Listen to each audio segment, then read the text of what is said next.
third circulation changing factor is the torque due to pressure forces. Incidentally, if the fluid is incompressible, this term is zero, and so it cannot change the circulation. To think about this physically, let this be a small fluid particle, and let these be the lines of constant pressure in its neighborhood. The pressure forces acting parallel to these lines exactly cancel each other, and so the net pressure force must be perpendicular, passing through the geometric center. Now let these be the lines of constant density in the fluid particle. If the density lines are parallel to the pressure lines, we call this a barotropic situation, the center of gravity of the fluid particle must lie on the line of the pressure force, so the pressure force produces no torque about the center of gravity. But now suppose that these lines are tilted. So, then the center of gravity of the particle lies on this diameter, and if the density is variable, the center of gravity will no longer lie on the line of the net pressure force, so that this force may produce a torque about the center of gravity, and in that way change the circulation. In a fluid at rest, the lines of constant pressure are horizontal. Since the circulation is forever zero, the lines of constant density must coincide with the lines of constant pressure. That is why the interface and the free surface are also horizontal. If we tilt the interface, it does not remain tilted, as it does in this photographic illusion. The constant pressure lines and constant density lines are now misaligned, and the pressure forces in Kelvin's theorem create a circulation which rectifies the situation. The circulations in natural convection systems are driven by the pressure forces in Kelvin's theorem. One example is the hot water heating system of a house. Another is the principal circulation of the Earth's atmosphere between the cold regions at the poles and the hot regions at the equator. Kelvin's theorem also shows us how irrotational flows may arise. Suppose that you have a motion which begins from rest. If there's no motion, there's no vorticity, and if there's no vorticity, there's no circulation. Suppose, too, that the fluid is barotropic, and that the body forces are conservative, and that viscous forces are negligible. Then the circulation will forever remain zero, and so the vorticity will forever remain zero. The resulting flow is therefore irrotational. Suppose, for example, that an airfoil begins at rest and moves through the fluid. Circulation on all fluid elements is zero to begin with and remains zero, so that the flow remains irrotational everywhere, except in the thin viscous boundary layers where vorticity is produced by viscosity. It is a curious fact that viscosity helps generate lift on an airfoil. Here is an airfoil at rest, with no circulation anywhere. When it begins to move, viscous effects near the trailing edge result in the shedding of a vortex, and thus to a circulation on this curve. But the fluid along this larger curve has not experienced viscous forces, and Kelvin's theorem tells us that the circulation on this curve must be zero. This requires, though, that there be along this other curve surrounding the airfoil a circulation equal and opposite to that on the curve surrounding the vortex. This circulation around the airfoil, which may be ascribed to a fictitious vortex bound in the airfoil, is necessary for the production of lift. Now, when the airfoil stops, the bound vortex is shed as a stopping vortex, again because of viscous forces at the sharp trailing edge.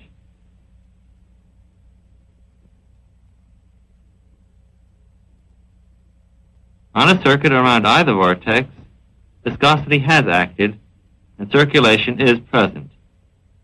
But on a circuit enclosing both vortices and passing through fluid on which friction has never acted, the circulation remains zero.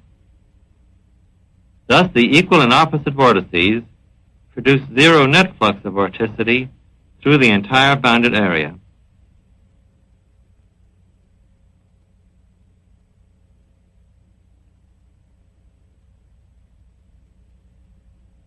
When all the torque-producing factors in Kelvin's theorem are absent, fluid dynamics can be given a beautiful geometrical interpretation in terms of Helmholtz's vortex laws.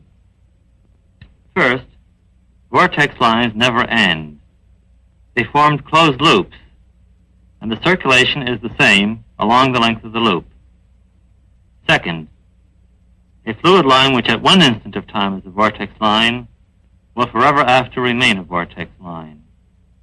Third, on a vortex line of fixed identity, the ratio of the vorticity to the fluid density and the length of the line remains constant as time proceeds. We can illustrate these laws by some experiments. Here are two vortices of equal and opposite strength.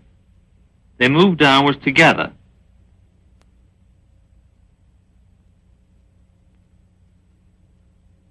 The induced velocity of A moves downward the fluid at B, and vice versa. Each vortex core is convected with the fluid to which it is frozen.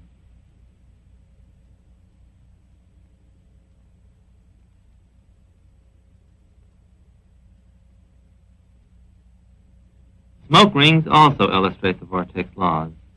You've never seen a smoke ring which is broken somewhere, nor will you ever see one, because vortex lines can never end. The fact that the smoke ring propels itself shows that the vorticity is locked in the fluid, for each element of fluid is propelled forward by the induced velocity of all the other elements of the vortex, and so the whole vortex is convected by itself. The smoke, which after all marks the fluid, is carried with the vortex, again showing that the vorticity is frozen in the fluid. So, as you see, old vortices never die. They only fade away through viscosity. As a vortex ring approaches the wall, it spreads out and slows down. This may be explained in terms of the induced velocity field of the fictitious image vortex on the other side of the wall, which in effect takes the place of the wall itself.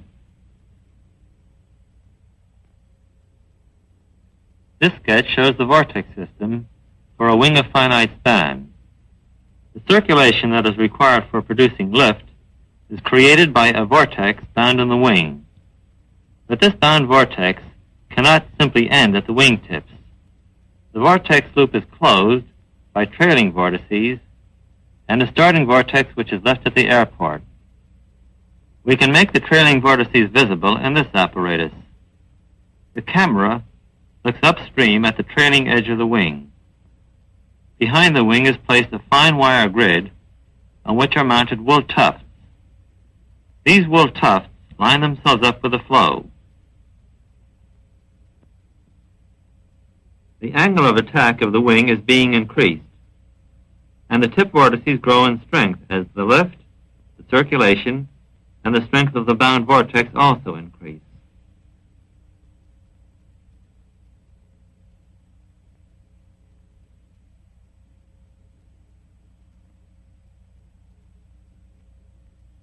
This little vorticity meter shows streamwise vorticity if it is aligned with the flow. It is not a propeller because it turns only if the flow is spinning. If we put it behind a wing, right behind the tip it spins fast. Slightly inboard or outboard, it hardly turns. The trailing vortex is strongly concentrated at the wing tip. The concentration of the trailing vorticity in strong tip vortices results in very low pressures in the centers of these vortices. When this occurs strongly enough in marine propellers, the water in the vortex cores boils and makes the trailing vortices from the blades easily visible. Looking at the induced velocity field of the vortex loop, you can see that there are downwash velocities within the enclosed region. These downwash velocities, which you can see in the tuft pattern behind the wing, act as the wing itself. They make the wing appear to be flying through air which is itself descending, and this results in what is called induced drag. The work of the forward-moving wing, as it moves against this induced drag force, accounts for the kinetic energy being stored in the constantly lengthening trailing vortices. Have you ever wondered why migrating birds fly in formation? One explanation, a plausible one, is that each bird takes best advantage of the upwash velocities in the trailing vortex systems of the ones forward of it. So each bird behind the leader flies on an ascending air current. You should keep in mind that the vortex laws come from the ordinary dynamical equations of motion. So anything you learn from the vortex laws can also be found by thinking about the pressure field. With the lifting wing, for example, air can leak around the tip from the high pressure region to the low pressure region. This leakage produces a transverse flow which accounts for the tip vortex. To show the effect of stretching vortex lines, we have an apparatus in which water flows over a hump. The water depth first decreases and then increases. The speed of the water is inversely proportional to the depth, and so the flow accelerates as it goes up the hump and then decelerates as it goes down the hump. Now I'm making a vortex with a sharp-edged plate. This vortex has its axis vertical. As it goes up the hump, the length of the vertical vortex line decreases, and so the vorticity decreases, as you can see by the spin.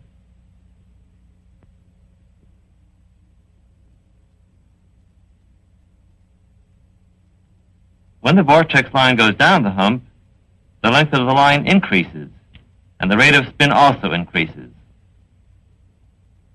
The effect going down the hump, however, is not as strong as the effect going up the hump. That is because viscosity is always acting to decrease the rate of spin of the ping-pong ball.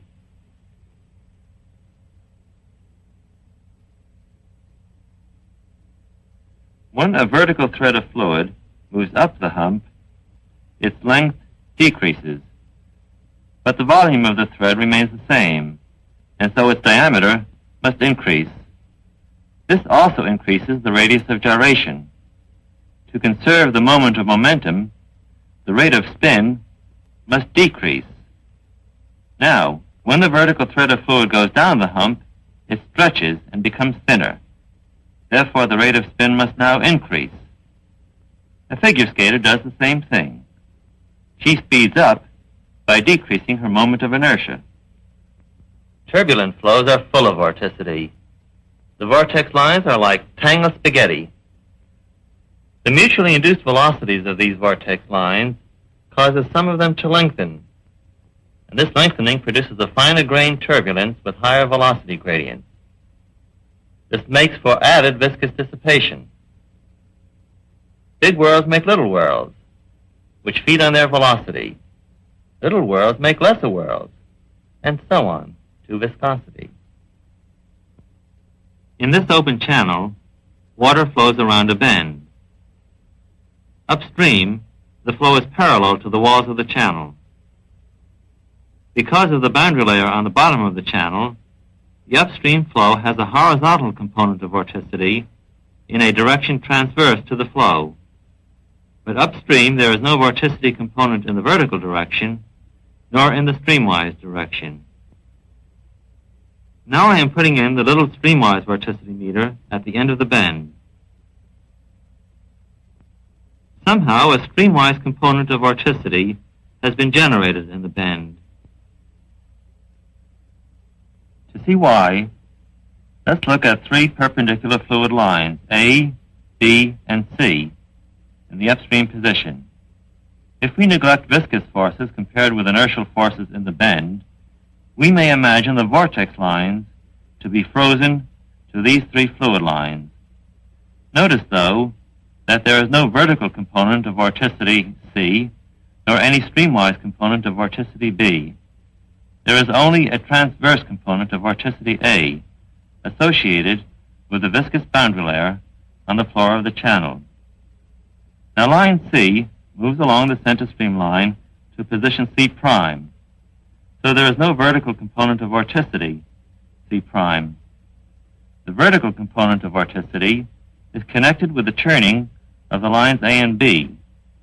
Line B follows its streamline and therefore rotates in a counterclockwise sense. Since the vertical vorticity remains zero, line A must rotate clockwise by an equal amount. This clockwise turning of line A into position A prime requires that the velocity at the inside of the bend be greater than the velocity at the outside. The important point is that the vortex line A prime now has two components. One component transverse to the flow, which we had before, and a new component along the flow, which we did not have before. This new component, which is called the secondary vorticity, is what causes the water at the surface to move from the inside toward the outside of the bend.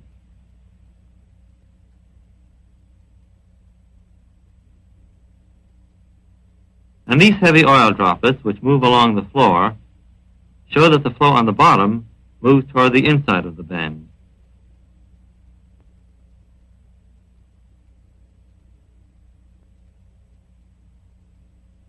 Such secondary flows often occur when a channel is curved. When a river goes round a bend, the secondary flow erodes the outer bank and deposits sand and pebbles on the inner bank. This tends to make the bend get more bendy. Some people think that this is one of the mechanisms by which exaggerated cases of meandering occur. When a pipe is curved, there are two cells of secondary flow. These secondary flows carry high-energy fluid from the middle of the pipe to the walls, in this way increasing the frictional losses. The vortex laws are also illustrated by the flow in this long channel as it goes under a circular cylinder. Strong vortices are developed from the vorticity present in the viscous boundary layers on the two side walls. Suppose that this thread of fluid coincides with one of the vertical vortex lines. As it moves downstream, it is both bent and stretched.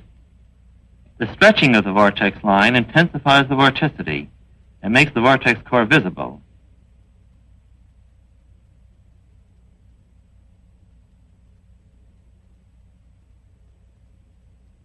The bending of the line produces a streamwise component of vorticity because the vorticity is locked in the fluid.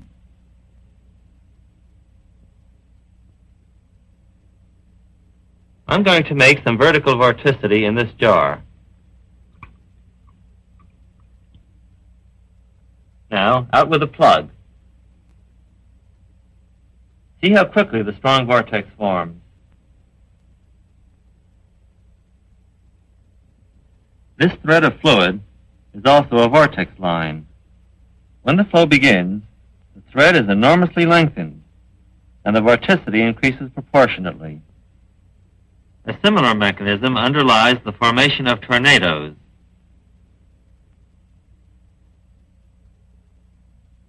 You can see the vortex core of this tornado by the dust in the updraft.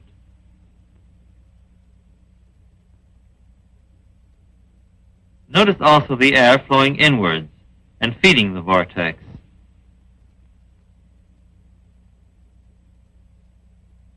The centrifugal pressure field of the vortex creates such a very low pressure at its center that houses over which the eye of the tornado passes literally explode.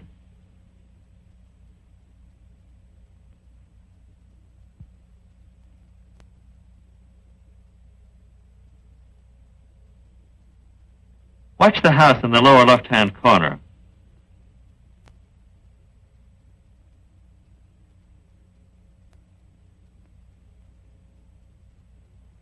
In our large tank, before we started the flow, the fluid had a very small vorticity in inertial space due to the turning of the Earth.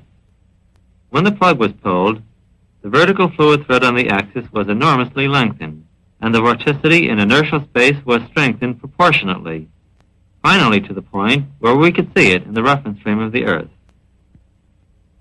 These photographs of the Earth's cloud cover, taken from the satellite Tyros, show that similar events occur in the Earth's atmosphere on a grand scale.